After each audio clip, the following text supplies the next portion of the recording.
গাছে তোতা পাখি ডালিম গাছে মৌ, এত ডাকি তবু কথা কও না কেন বউ? এই পুচকু, এই আমি চিংড়ি মাছগুলো ভেজে গেলাম, একটু জল আনতে যাচ্ছি, দেখিস বিড়াল যেন না আসে।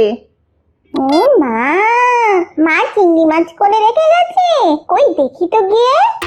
ও মা, কতখানি চিংড়ি মাছ, চাই দুটো খাই, তাহলে মা বুঝতে পারবে না। খুব স্বাদ, খুব স্বাদ।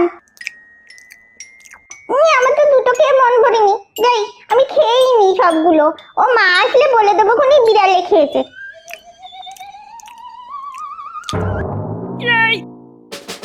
এই পুচকু, তুই রান্নাঘরে গেছিলি?